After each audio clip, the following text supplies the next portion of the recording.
नयाँ सरकारको कसरतमा शेरबहादुर देउवा गठबन्धन कायम राख्ने प्रयास।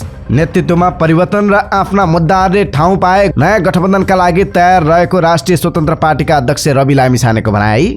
कला संस्कृतिको संरक्षणबाट नै देशको पहिचान स्थापित हुने काठमाडौँ महानगरपालिकाका मेयर बालेन शाहको भनाई।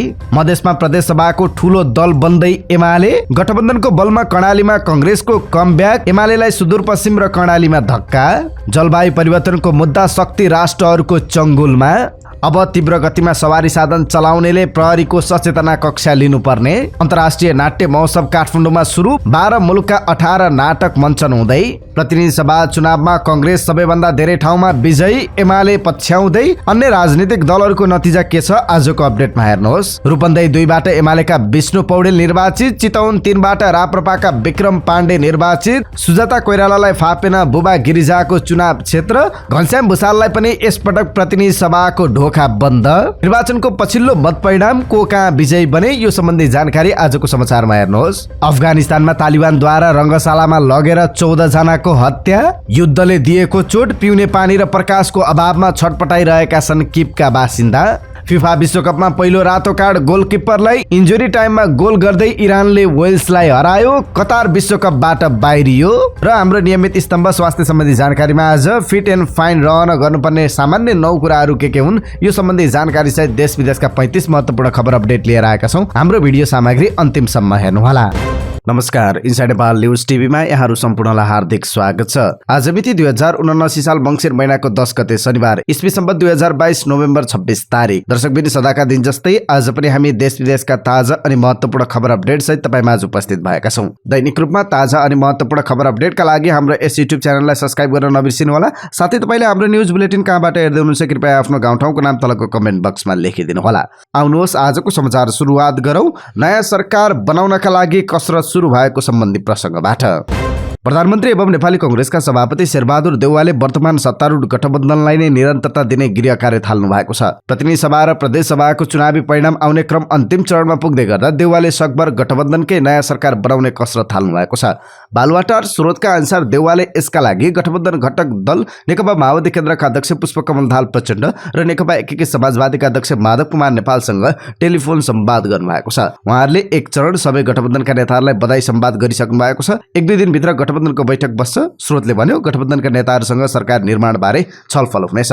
प्रतिनिधि सभा र प्रदेश सभामा सिट बाँडफाँड गरेर चुनावमा होमिएका गठबन्धनमा माओवादी, एकीकृत समाजवादी र राष्ट्रिय जनमोर्चाले कंग्रेसबाट मत नपाएको गुनासो गरिरहेका छन्। औपचारिक रूपमा दलहरूले यसबारे धारणा नराखे पनि चुनावी नतिजाका कारण कांग्रेस बाहेक गठबन्धनका अन्य दल स्तब्ध छन्। यही कारण सरकार निर्माण कसरी होला भन्ने आम चासो बीच प्रधानमन्त्री देउवाले अग्रसरता लिनु भएको छ। नेताहरूका अनुसार चुनावको अन्तिम नतिजा सार्वजनिक नभएकाले कुन दलको अवस्था के हुन्छ भन्ने निश्चित भइसकेको छैन। प्रतिनिधि सभामा प्रत्यक्षतर्फको नतिजा अन्तिम चरणमा पुग्दा गठबन्धनको एउटा दल कंग्रेसले 60 को हाराहारी जित्ने देखिन्छ। अग्रता समेतलाई हेर्दा माओवादी केन्द्र 20 भन्दा मुनि नै देखिन्छ। एकीकृत समाजवादीले 10 सिट जितेको छ। राष्ट्रिय जनमोर्चाले 1 सिट जितेको छ। 165 निर्वाचन क्षेत्रमा गठबन्धनले 90 आसपासमा प्रत्यक्ष जित्ने देखिन्छ। समानुपातिक तर्फको गणना जारी छ। पछिल्लो मतगणना अनुसार समानुपातिकमा एमाले भन्दा कंग्रेस केही हजार मतले पछाडि छ। माओवादी केन्द्र राष्ट्रिय स्वतन्त्र पार्टी भन्दा पछाडि चौथो स्थानमा छ।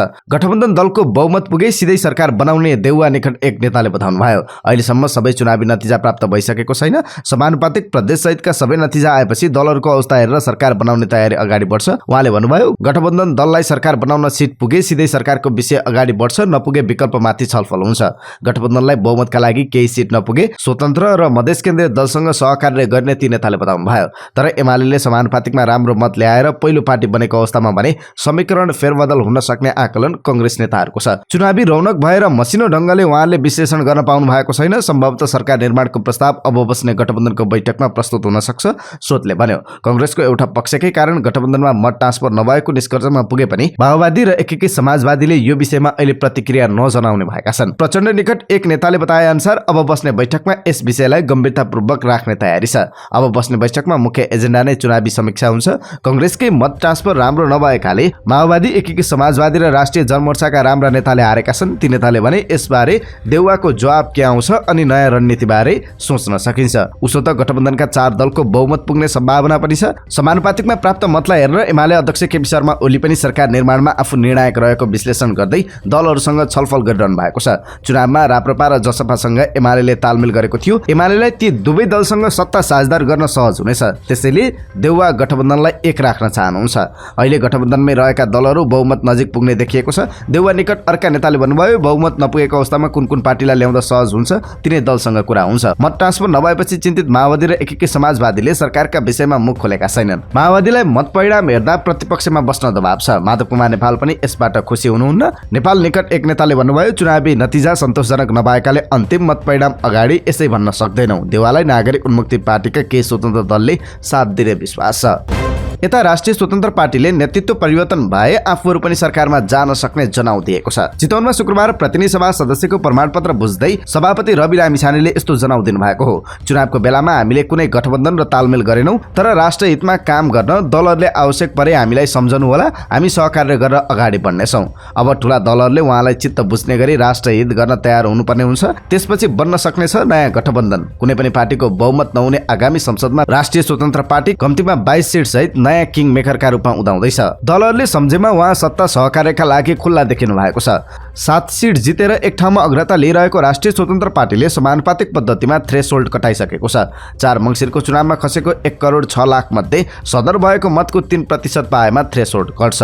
शुक्रबार राति निर्वाचन आयोगले सार्वजनिक गरेको विवरण अनुसार राष्ट्रिय स्वतन्त्र पार्टीले समानुपातिकमा 6,56,000 मत नगाएर एमाले र कङ्ग्रेसपछि तेस्रो स्थानमा छ। चुनाव पूर्व एक्लो बलबुतामा प्रचारमा हिँडेको राष्ट्रिय स्वतन्त्र पार्टीले आफ्नो आन्तरिक आकलन भन्दा बढी सिट पाएको छ। समानुपातिकतर्फ थ्रेसहोल्ड काटेपछि यो पार्टी राष्ट्रिय बनिसकेको छ। यो स्थितिमा राष्ट्रिय स्वतन्त्र पार्टीका सभापति लामिछानेले चुनावपछिको सत्ता गठबन्धनका लागि आफू सकारात्मक रहेको जनाउ दिनुभएको छ। यसअघि स्वतन्त्र पार्टीले कङ्ग्रेस सभापति शेरबहादुर देउवा नेतृत्वमा बन्ने सरकारमा नजाने, त्यसलाई समर्थन पनि नदिने संकेत गरेको थियो। कङ्ग्रेसभित्रै नेतृत्व तथा नीति परिवर्तनको शर्त उहाँले राख्नु भएको छ। राष्ट्रिय स्वतन्त्र पार्टीका नेताले एमाले प्रति भने नरम रहेको छनक दिनुभएको छ। नागरिकता लगायत मुद्दामा एमालेसँग राष्ट्रिय स्वतन्त्र पार्टीको अडान मिल्छ। अन्तिम मत परिणाम सार्वजनिक हुन अझै केही समय लाग्छ। अग्रता लिएको सिट र समानुपातिक पद्धतिमा पाइरहेको मतको आधारमा एमालेले माओवादी केन्द्र, राप्रपा, जसपा, लोसपा, राष्ट्रिय स्वतन्त्र पार्टीको साथ लिएर सरकार बनाउन सक्ने देखिन्छ। तर यसका लागि अहिलेको सत्ता गठबन्धन टुट्नुपर्ने हुन्छ। माओवादी केन्द्र र एकीकृत समाजवादीका नेताहरूले गठबन्धनतर्फको भोट सोचे जसरी ट्रान्सफर नभएको भन्दै खुलेआम असन्तुष्टि जनाइरहेको सन्दर्भमा नयाँ समीकरण नबन्ला भन्न सकिन्न। एमाले अध्यक्ष केपी शर्मा ओलीले राष्ट्रिय स्वतन्त्र पार्टीको उदयलाई सहज रूपमा लिन सकेको अवस्थामा बालकोटले कङ्ग्रेससँगको सहकार्यलाई प्राथमिकता दिन सक्छ। यस्तो अवस्था आइपरे हालको सत्ता गठबन्धन टुट्न सक्छ। राष्ट्रिय स्वतन्त्र पार्टीको सिट संख्या कम्तीमा 22 पुग्न सक्छ। प्रत्यक्षमा 7 सिट पाएको राप्रपाले समानुपातिकमा 4 सिट पाउँदा कम्तीमा 11 सिट पाउन सक्ने सम्भावना देखिन्छ। जसपाले प्रत्यक्षतर्फ 5, लोसपाले 4 सिट, एकीकृत समाजवादीले प्रत्यक्षतर्फ 10 सिट पाउने देखिए पनि जसपा र एकीकृत समाजवादीलाई यही अनुपातमा भोट आएमा थ्रेसहोल्ड कटाएर समानुपातिकको सिट पाउन मुस्किल देखिन्छ। उनीहरूले थ्रेसहोल्ड पार गरे भने ठूला दलले समानुपातिकबाट पाउने सिट संख्या घट्न सक्छ। आधा मत गन्दासम्मको अवस्थामा सत्ता गठबन्धनसँग प्रत्यक्षमा 87 सिट र समानुपातिक समेत गर्दा 130 वरिपरि पुग्ने देखिन्छ। 275 सदस्यीय प्रतिनिधि सभामा बहुमत पुर्याउन कम्तीमा 138 सिट चाहिन्छ। यही अवस्था कायम रहे सत्ता गठबन्धनले सरकार बनाउनका लागि बाँकी 8 सिटका लागि अन्य दलहरूसँग गठबन्धन गर्नुपर्ने हुन्छ। ठिक यहाँनिर कम्तीमा 22 सिट पाउने देखिएको राष्ट्रिय स्वतन्त्र पार्टीको उपयोगिता सत्ता गठबन्धनलाई हुन सक्नेछ। यस्तो परिस्थिति उत्पन्न भएमा अरू घटकसँग सत्ता गठबन्धनले छलफल गरिराख्न आवश्यक नपर्न सक्छ। रञ्जिता श्रेष्ठ नेतृत्वको नागरिक उन्मुक्ति पार्टीले अहिलेसम्म 3 सिट जितिसकेको छ। सीके राउत नेतृत्वको जनमत पार्टीले 1 सिट पाएको छ। यी दलहरूले समानुपातिकतर्फ सिट पाउने सम्भावना निकै कम छ। त्यसैले एमालेले कङ्ग्रेसलाई बाहिर राखेर बहुमतका लागि कोसिस गर्ने हो भने माओवादी र राष्ट्रिय स्वतन्त्र पार्टीको अनिवार्य आवश्यक पर्छ।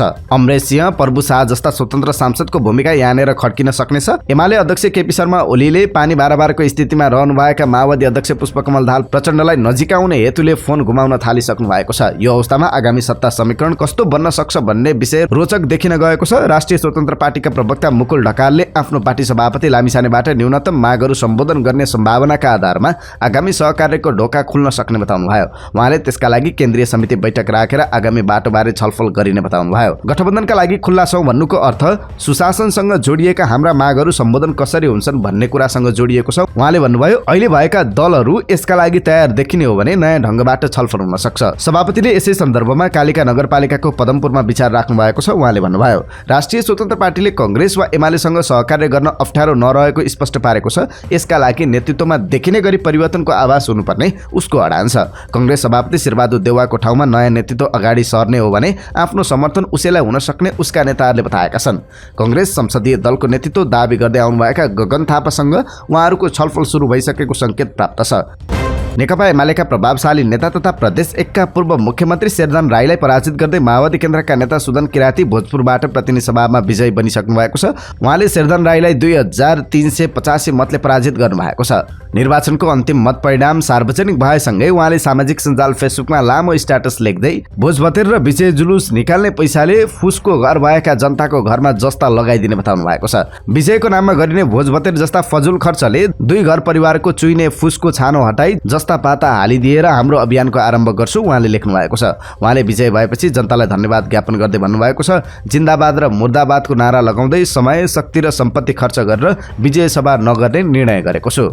काठमाडौँ महानगरपालिकाका मेयर बालेन शाहले कला संस्कृतिको संरक्षणबाट नै देशको पहिचान स्थापित हुने बताउनु भएको छ। शुक्रबार काठमाडौँमा भएको दोस्रो नेपाल अन्तर्राष्ट्रिय नाटक महोत्सव 2079 को उद्घाटन समारोहलाई सम्बोधन गर्दै उहाँले यस्तो बताउनु भएको हो। मेयर शाहले थिएटर फेस्टिभल र फिल्म फेस्टिभलहरू महानगरको बजेटमा नै ल्याएर संरक्षण गर्ने र कला सम्बन्धी विभिन्न कार्यक्रम सञ्चालन गर्ने तयारीमा रहेको बताउनु भयो। उहाँले कला संस्कृतिलाई महत्त्व दिने कुरामा जिम्मेवार रहेको बताउनु भएको छ। साथै उहाँले खेलकुदका लागि छुट्टै विभाग र कला सम्बन्धी पनि छुट्टै विभाग बनाएर काम गरे मात्रै सबै क्षेत्रको विकास सम्भव हुने बताउनु भयो। मेयर शाहले कला र संस्कृतिको संरक्षण र सम्वर्धनका लागि काठमाडौँ महानगरपालिकाले काम गरिरहेको बताउनु भयो।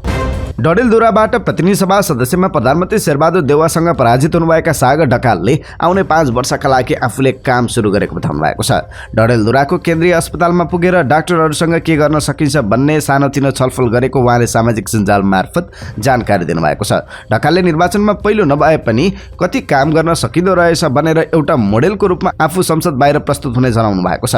उहाँले लेख्नु भएको छ अब मैले काम सुरु गरिसकेको छु। डडेलधुराको केन्द्रीय अस्पतालमा त्यहाँका डाक्टरसँग के गर्न सकिन्छ भन्ने सानोतिनो छलफल भएको छ। फर्स्ट नभए पनि कति काम गर्न सकिँदो रहेछ भनेर एउटा मोडेलको रूपमा म संसद बाहिर प्रस्तुत हुनेछु। संसद बाहिर भएका प्रतिद्वन्दी मध्ये नेपालभरि टप 10 मा पर्न 5 वर्ष कडा मेहनत गर्नेछु। म सजग छु। मैले चाल्ने हरेक पाइलाले 2 करोड युवा सँगसँगै समग्र नेपालीको प्रतिनिधित्व गर्नेछ। म व्यक्ति सागर भएको छैन, अब युवाको ठूलो सागर भएको छु। देशभरिबाट गर्नुभएको माया, सद्भाव र विश्वास टुट्न दिने छैन। विस्तृत योजना 2-3 महिनामा बनाउनेछु। डडेलधुरा सुदूरपश्चिमसँगै देशको मुद्दा उठाउनेछु।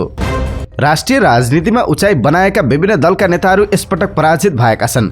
एमाले वरिष्ठ उपाध्यक्ष, महासचिव, सचिव, माओवादी महासचिव, कांग्रेसका पूर्व महामन्त्री, पूर्व उपसभामुख, जसपा अध्यक्ष, एकीकृत समाजवादीका उपमहासचिव, सचिव सहित 2 जना बालवाला मन्त्रीले चुनाव हारेका छन्। नेकपा एमालेका उपमहासचिव एवं लमजुङबाट प्रतिनिधि सभामा निर्वाचित पृथ्वी सुब्बा गुरुङले वाम शक्ति बीच एकता आवश्यक रहेको बताउनु भएको छ।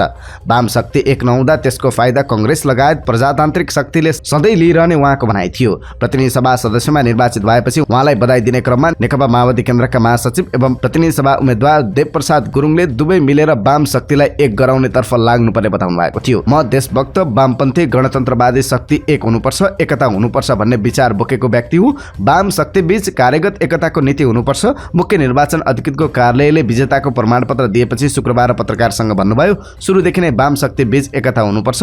यो अभियान फेरि जारी रहन्छ। नेकपा एमाले मधेस प्रदेश सभाको ठूलो दल बनेको छ। मधेसका 8 जिल्लाका 64 प्रदेश सभा निर्वाचन क्षेत्र मध्ये हालसम्म 59 क्षेत्रको नतिजा सार्वजनिक भइसकेको छ। 5 वटा क्षेत्रको मतगणना जारी छ। परिणाम आएका 59 क्षेत्र मध्ये 13 वटा क्षेत्र एमालेले जितेको छ। दोस्रो स्थानमा रहेको नेपाली कांग्रेस र जनता समाजवादी पार्टी जसपाले 10-10 सिट पाएका छन्। चौथोमा लोकतान्त्रिक समाजवादी पार्टी लोसपाले 7 सिट र 5औंमा रहेको जनमत पार्टीले 6 क्षेत्र जितेको छ। त्यस्तै 6 वटा क्षेत्र स्वतन्त्र पार्टीले जितेका छन् भने 4 क्षेत्र नेकपा माओवादी केन्द्र र 3वटा नेकपा एकीकृत समाजवादीले जितेको छ। 2074 मा स्पष्ट बहुमतसहित सरकार बनाएका मधेस केन्द्रीय दलले यसपटक बहुमत पुर्याउने सम्भावना कम छ। प्रत्यक्षमा जसपा, लोसपा र जनमत पार्टीले पाएको सिट संख्या 23 रहेको छ। यो प्रदेशमा एमाले, कांग्रेस र जसपाले अन्य दल र स्वतन्त्र उम्मेदवारलाई समेटेर आफ्नो नेतृत्वमा सरकार बनाउन सक्ने सम्भावना प्रबल देखिन्छ। परिणाम आउन बाँकी 5 क्षेत्रमध्ये 2वटामा एमालेका उम्मेदवारले अग्रता लिइरहेका छन्। एक क्षेत्रमा कांग्रेस र लोसपा उम्मेदवारले अग्रता लिइरहेका छन्। एउटाको गणना सुरु हुँदैछ।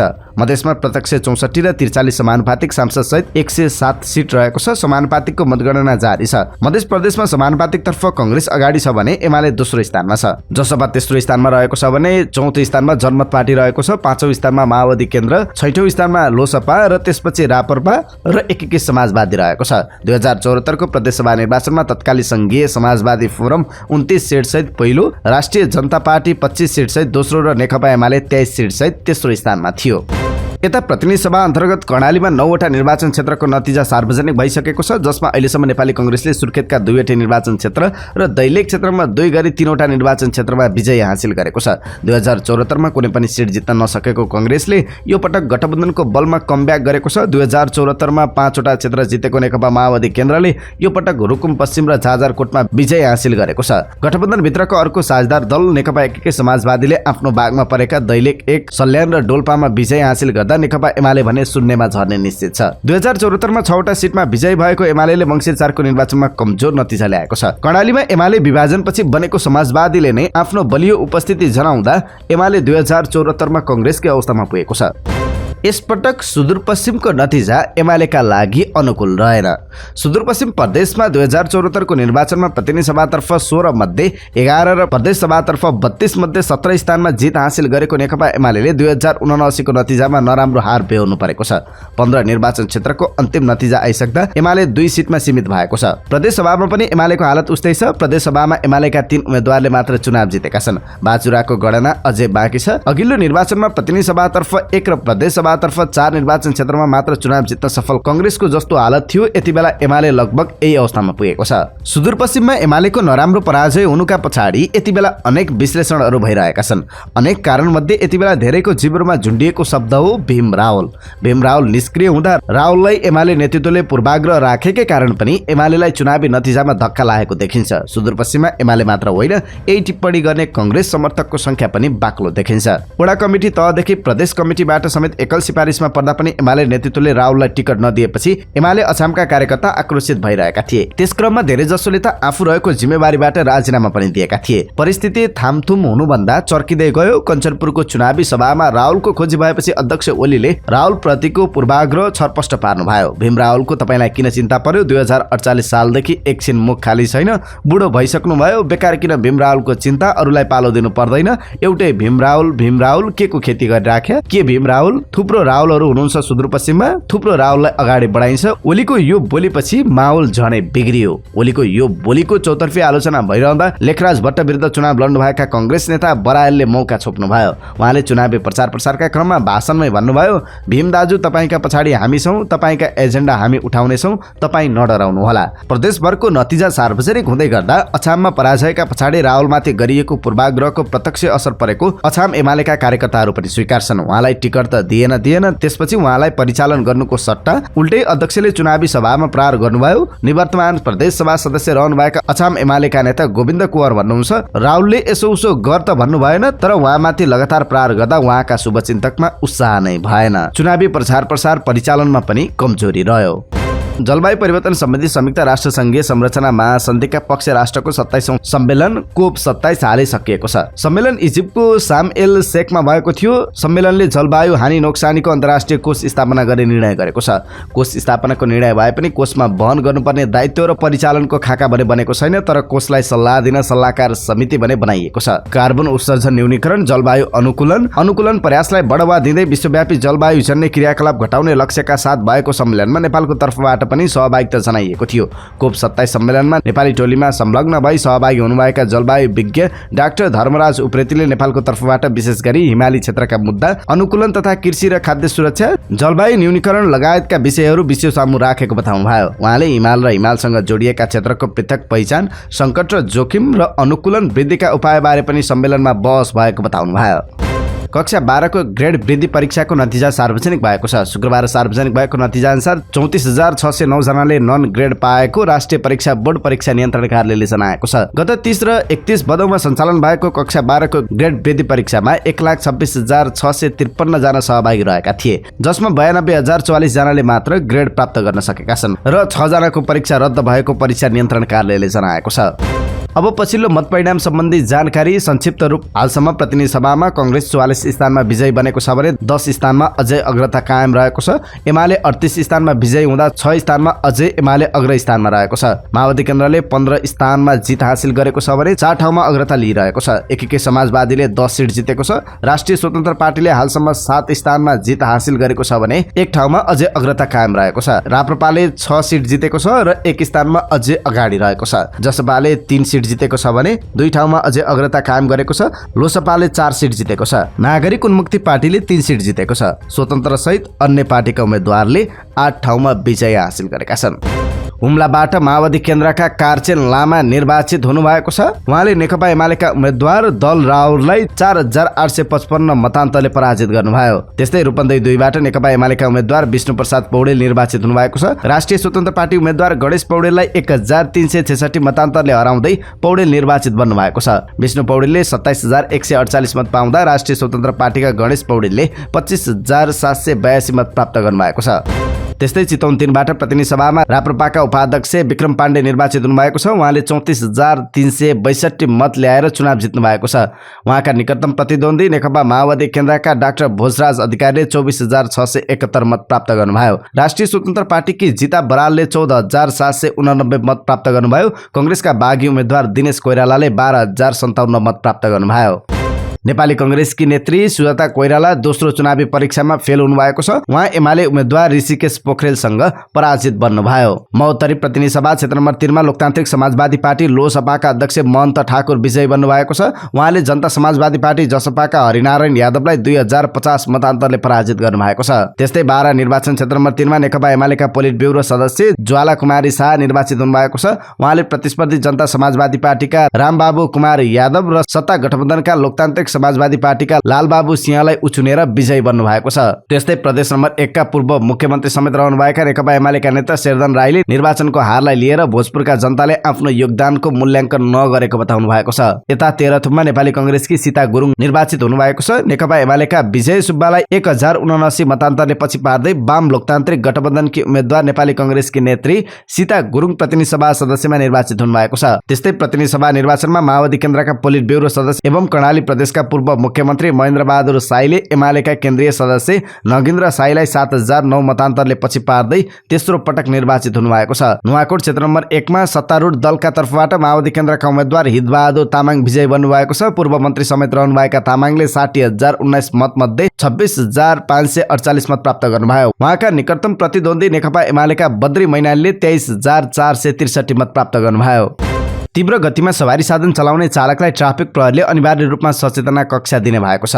ट्राफिक प्रहरीले तीव्र गतिमा सवारी साधन चलाउने चालकहरूलाई मङ्सिर 15 गतेदेखि अनिवार्य रूपमा 1 घण्टाको सचेतना कक्षा दिने भएको छ। काठमाडौँ उपत्यका ट्राफिक प्रहरी कार्यालयले शुक्रबार पत्रकार भेटघाट कार्यक्रम गर्दै सो कुराको जानकारी दिएको छ। मण्डला थिएटरको आयोजनामा दोस्रो नेपाल अन्तर्राष्ट्रिय नाट्य महोत्सव बिहिबारदेखि सुरु भएको छ। कोरोना महामारीका कारण रोकिएको महोत्सव यसपटक भौतिक रूपमै आयोजना भएको छ। महोत्सव शुभारम्भ समारोहमा संस्कृति पर्यटन तथा नागरिक उड्डयन मन्त्री जीवनराम श्रेष्ठ, काठमाडौँ महानगरका मेयर बालेन शाह र भारतीय अभिनेत्री सावना अजमी उपस्थित हुनुहुन्थ्यो। महोत्सवको विशेष अतिथिको रूपमा आइपुग्नु भएकी अभिनेत्री आजमीले महोत्सवको मुख्य नारा सामाजिक रूपान्तरणका लागि रङ्गमञ्च विविधताको उत्सवको प्रशंसा गर्नुभयो। कलामा संवेदनशीलताको वातावरण सिर्जना गर्ने क्षमता हुन्छ उहाँले भन्नुभएको छ। अब के अन्तर्राष्ट्रिय प्रसङ्ग संक्षिप्त रूपमा। अफगानिस्तानमा सरकार चलाइरहेको तालिबानले 14 जनालाई गोली हानेर हत्या गरेको छ। लोगर प्रान्तको एक फुटबल रङ्गशालामा हजारौं मानिसको बीच तालिबानले उनीहरूको हत्या गरेको हो। भ्रष्टाचार र डकैती गरेको आरोपमा तालिबानले 2 महिलासहित 14 जनाको हत्या गरेको अन्तर्राष्ट्रिय सञ्चार माध्यमले जनाएको छ। मारिनेमा 12 जना सुरक्षाकर्मी र 2 जना सर्वसाधारण नागरिक रहेका छन्। तालिबानले यसरी हत्या गरेको यस महिनामा यो दोस्रो घटना हो। बेजिङको एक अदालतले चिनिया मूलका क्यानेडियन पप स्टार क्रिस वुलाई बलात्कार लगायतका अपराधमा दोषी ठहर गर्दै 13 वर्षको जेल सजाय सुनाएको छ। बेजिङको जिल्ला अदालतले शुक्रबार गरेको फैसलामा नोभेम्बरदेखि डिसेम्बर 2020 सम्म यु इफान भनेर चिनिने यी व्यक्तिले 3 महिलालाई बलात्कार गरेको जनाइएको छ। दिल्ली नगर निगमको चुनाव अघि भाजपा र आम आदमी पार्टी बीच आरोप प्रत्यारोप बढ्दै गएको छ। एक नयाँ बयानमा दिल्लीका उपमुख्यमन्त्री मनीष सिसोदियाले भाजपाले मुख्यमन्त्री अरविन्द केजरीवाललाई मार्ने षड्यन्त्र गरिरहेको आरोप लगाउनु भएको छ। उहाँले भाजपा नेता मनोज तिवारीको ट्विटलाई लिएर यस्तो बताउनु भएको हो। मनोज तिवारीले बिहिबार ट्विट गर्दै भन्नुभएको थियो, म अरविन्द केजरीवालजीको सुरक्षालाई लिएर चिन्तित छु, किनकि लगातारको भ्रष्टाचार, टिकट बिक्री र जेलमा बलात्कारीसँगको मित्रता तथा मसाजबाट कार्यकर्ता र जनता आक्रोशित छन्। उहाँका एमएलएले पिटाई पनि खाए। दिल्लीका मुख्यमन्त्रीसँग पनि यस्तो नहोस्, सजाय न्यायालयले दियोस्।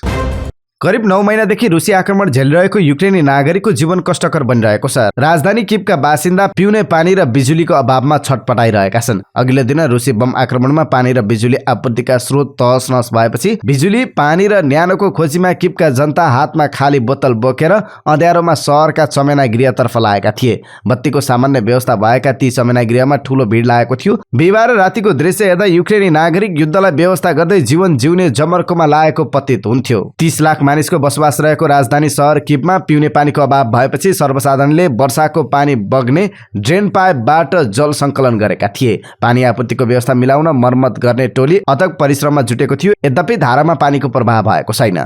अब केही खेल प्रसङ्ग। वाइवाई अन्डर 19 राष्ट्रिय क्रिकेट प्रतियोगितामा बागमती प्रदेशले दोस्रो जित हात पारेको छ। शुक्रबार त्रिवी क्रिकेट मैदानमा मध्यक्रमका ब्याट्सम्यान प्रतीक श्रेष्ठको शानदार प्रदर्शनमा बागमतीले प्रदेश नम्बर 1 विरुद्ध 72 रनको जित निकाल्यो। 6औं क्रमका ब्याट्सम्यान प्रतीकले 105 बल खेल्दै 10 चौका र 9 छक्का प्रहार गर्दै 142 रनको उत्कृष्ट पारी खेले। टस हारेर पहिले ब्याटिङको निम्तो पाएको बागमतीले निर्धारित 50 ओभर खेल्दै 9 विकेट गुमाएर 169 रनको बलियो लक्ष्य पेश गरेको थियो। बागमतीले दिएको 270 को बलियो लक्ष्य पछ्याएको प्रदेश नम्बर 1 ले 49.1 ओभरमा 197 रन बनाउँदै अल आउट भयो। वेल्सका गोलकिपर कतारमा भइरहेको फिफा विश्वकपमा रातो कार्ड पाउने पहिलो खेलाडी बनेका छन्। समूह बी अन्तर्गत अहमद अली बिन स्टेडियममा शुक्रबार भएको खेलमा हेनेसले रातो कार्ड पाउँदा इरानले वेल्सलाई 2-0 ले पराजित गरेको छ। इन्जुरी समयमा इरानका लागि रुजबिया चेस्मी र रमिन रेजाइनले गोल गरे र टिमलाई महत्त्वपूर्ण 3 अङ्क दिलाए। कतारमा भइरहेको फिफा विश्वकप फुटबलमा शुक्रबार नेदरल्यान्ड्स 1-1 को बराबरीमा रोकिएको छ। समूह एमा नेदरल्यान्ड्स र इक्वेडरको खेल बराबरीमा सकिएपछि आयोजक कतार भने एक खेल खेल्नु अघि नै समूह चरणबाट बाहिरिएको छ। शुक्रबार भएको खेलमा सेनेगलसँग 3-1 ले पराजित भएको कतारले लगातार दोस्रो हार बेहोरेको थियो। सन् 2010 मा दक्षिण अफ्रिकापछि समूह चरणबाट बाहिरिन कतार पहिलो आयोजक देश बनेको छ। त्यस्तै हिजो नै भएको अर्को खेलमा इङ्ल्यान्ड र अमेरिका बराबरीमा रोकिएका छन्। प्रतिस्पर्धात्मक खेलमा दुवै टिमले केही प्रयास गरे पनि गोलमा परिणत हुन सकेन, जसका कारण इङ्ल्यान्ड र अमेरिका अङ्क बाँड्न बाध्य भएका छन्। अब हाम्रो नियमित स्तम्भ स्वास्थ्य सम्बन्धी जानकारी। स्वास्थ्य सम्बन्धी जानकारीमा आज हामीले फिट एन्ड फाइन रहन गर्नुपर्ने सामान्य 9 कुराहरू के हुन् यो सम्बन्धी जानकारी लिएर आएका छौँ। स्लिम र आकर्षक हुन खाना खान छोड्नुपर्छ भन्ने होइन, केही कुरामा ध्यान दिएर शरीरलाई फिट एन्ड फाइन राख्न सकिन्छ। यसका लागि गर्नुपर्ने सामान्य 9 कुराहरू लिएर आएका छौँ। सबैभन्दा पहिले थोरै खाइरहने। तपाईँ छिनछिनमा केही खाइरहनुहुन्छ भने दिमागमा भोक लागेको कुरा आउँदैन र क्यालोरी युक्त खानेकुराको चाहना हुँदैन। त्यस्तै बिस्तारै बिस्तारै खाने, स्वाद लिएर बिस्तारै बिस्तारै खाना खानुभयो भने तपाईले पेट भरिएको महसुस गर्नुहुनेछ। छिटो छिटो खाने गरियो भने यस्तो अनुभव गर्न सकिन्न।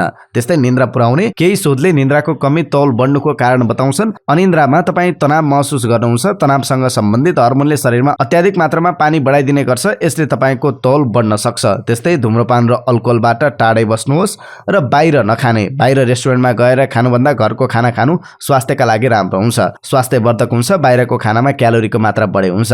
त्यस्तै शाकाहारी खाना धेरै नखाने, साथै ससाना काम गर्ने। शरीरलाई फिट र फुर्तिलो राख्न सानसाना घरायसी काम गर्नुपर्छ। यस्ता कामले तपाईको शरीरको एक्स्ट्रा क्यालोरी कम गर्छ। सरसफाई, फुलबारीमा गोडमेल आदि पनि राम्रा शारीरिक अभ्यास हुन्। व्यायाम तथा हिँडडुल गर्ने। खानपिनमा ध्यान दिए पनि तपाईँ निष्क्रिय हुनुहुन्छ भने पनि शरीरमा रोग तथा समस्या आउन सक्छन्। त्यसैकारण शरीरलाई सक्रिय राख्न जरुरी छ। त्यसका लागि तपाईले व्यायाम गर्न सक्नुहुन्छ। नियमित अभ्यास गर्न नसके पनि तपाईँ दैनिक हिँडेर भए पनि स्वस्थ रहन सक्नुहुन्छ। दैनिक करिब 4 किलोमिटर भन्दा बढी हिँड्नु स्वास्थ्यका लागि फाइदाजनक छ। यिनै समाचार सहित हामी समाचारको अन्त्यमा आइपुगेका छौँ। प्रस्तुत गरेको समाचार सामग्रीमा तपाईको केही टिका टिप्पणी भए तलको कमेन्ट बक्समा लेखिदिनु होला। दैनिक रूपमा सत्य अनि तथ्य खबर अपडेटका लागि हाम्रो यस युट्युब च्यानललाई सब्स्क्राइब गर्न नबिर्सिनु होला। साथै तपाईलाई हामीले प्रस्तुत गरेको सामग्री मन परेको छ भने कृपया हाम्रो भिडियो सामग्रीमा एउटा लाइक अवश्य गरिदिनु होला। हाम्रो अर्को न्युज अपडेट दिउँसो 1 बजे हाम्रो यस युट्युब च्यानलमा हेर्न सक्नुहुन्छ। तपाईको बाँकी पल्लो सुखद रहोस्।